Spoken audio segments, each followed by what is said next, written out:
Hi viewers, welcome back to Bangalore Travel Vlog. இன்னைக்கு நீங்க பார்க்குற ஹம்பி வீடியோ என்னன்னு பார்த்தீங்கன்னா, ஹம்பி ஆனைகுண்டி பகுதியில் அமைஞ்சிருக்க ஒரு பிரம்மாண்டமான ஃபோர்ட் பத்தி தான் பார்க்க போறோம். நிறைய ஃபோர்ட்டுகள் அழிந்த நிலைமையில இருந்தாலும் இந்த ஃபோர்ட்டுக்கு இன்னும் தனி சிறப்பு இருக்க தான் செய்யுது. நிறைய மக்கள் டூரிசமா வரவங்க கண்டிப்பா இந்த ஃபோர்ட்டுக்கு வருவாங்க. இந்த ஃபோர்ட் வந்து மலை மேல இருக்கிறதுனால கீழே இருந்தே ஸ்டெப் வந்து போடுறதுக்கான ஃபெசிலிட்டிஸ் வந்து அமைச்சு கொடுத்துருக்காங்க. போற வழியிலே ஒரு துர்க்கை அம்மன் கோயிலை கூட பார்ப்பீங்க. நீங்க இப்ப பார்த்துட்டு இருக்கதா அந்த துர்க்கை அம்மன் கோயில் ரொம்பவே ஃபேமஸான திருக்கோயில். நிறைய பேரு அவங்க நினைச்சது நடக்கணும் அப்படிங்கிறதுக்காக எங்க தேங்காய்கள் எல்லாம் வச்சு கட்டிட்டு கூட போவாங்க, முடிஞ்சு கட்டிட்டு போறாங்க. நிறைய பேர்த்துக்கு அது நிறைவேறதா கூட சொல்றாங்க. ரொம்ப பவர்ஃபுல்லான துர்க்கை அம்மன் அப்படின்னு கூட சொல்லுவாங்க.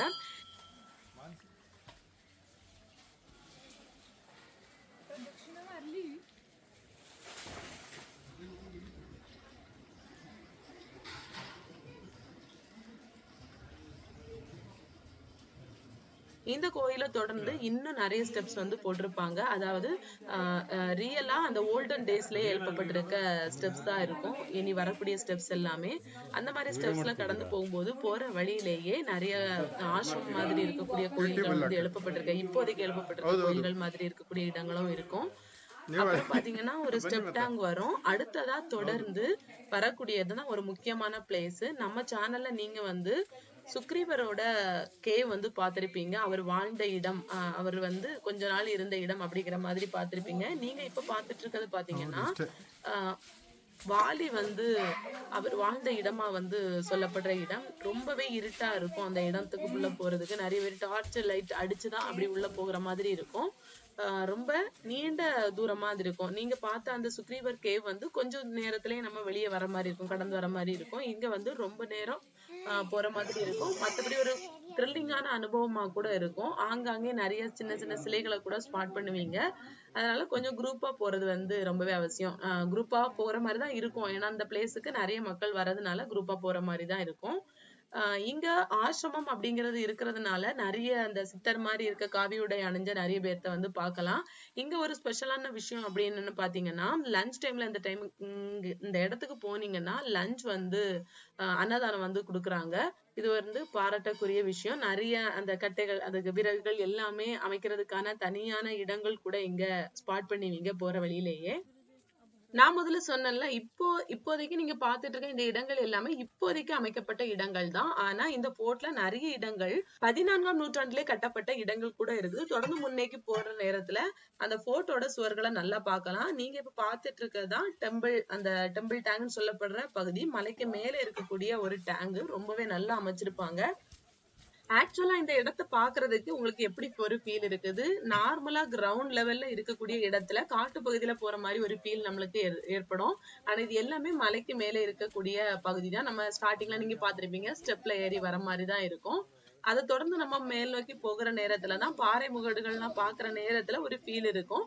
அதே மாதிரி போர்ட்டோட வால்கள்லாம் பார்க்கும்போதுதான் இது மலைக்கு மேல நிக்கிறோம் அப்படிங்கிற மாதிரி நம்மளுக்கு ஒரு ஃபீல் இருக்கும்.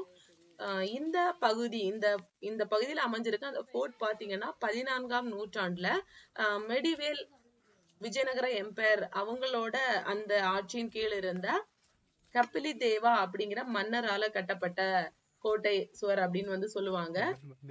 இந்த கோட்டை சுவர் பாத்தீங்கன்னா அந்த மேல நின்னு வாட்ச் டவர்னு சொல்லுவாங்கல்ல, அதுல நின்னு பார்க்கக்கூடிய அளவுல வந்து இந்த கோட்டை சுவர் வந்து அமைச்சிருப்பாங்க. அந்த முன்ன இருக்கக்கூடிய என்ட்ரன்ஸ்.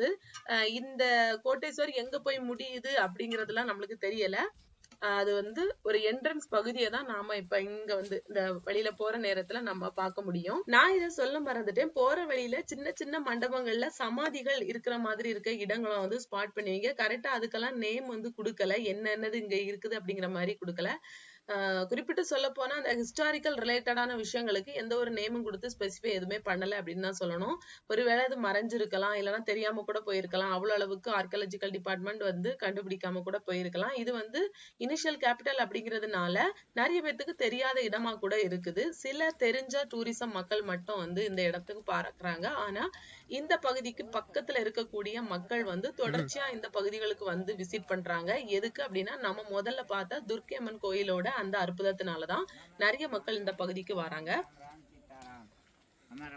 போர்ட்டோட என்ட்ரன்ஸ பார்த்துட்டு அந்த போர்ட்டோட சுவர்கள் எங்க போய் எண்ட் ஆகுது அப்படிங்கிறது வந்து நம்மளுக்கு தெரியாத மாதிரி இருக்கும். அதே இது நீங்க மலையோட மலை ஏற்றத்துல ஃபர்ஸ்ட் ஏற நேரத்திலயோ இறங்குற நேரத்திலயோ இப்ப நீங்க பார்த்துட்டு இருக்க அந்த சைடு வியூல பார்க்கும்போது அந்த ஃபோர்ட் வந்து அந்த சுவர்கள் தெளிவாவே தெரியும். இதுலயுமே நீங்க இப்ப பார்த்துட்டு இருக்கும் போதும் தெளிவா தான் தெரியுது. ஆனா ஏதோ கருங்கற்களை கொண்டு அடுக்கி வச்ச மாதிரிதான் நம்மளுக்கு ஒரு ஃபீல் இருக்கும். ஆக்சுவலா அது வந்து ஃபோர்ட்டோட சுவர்கள் தான். ஹம்பி வந்தீங்கன்னா மிஸ் பண்ணாம ஆனைகுண்டி ஃபோர்ட்டுக்கு கண்டிப்பா போங்க.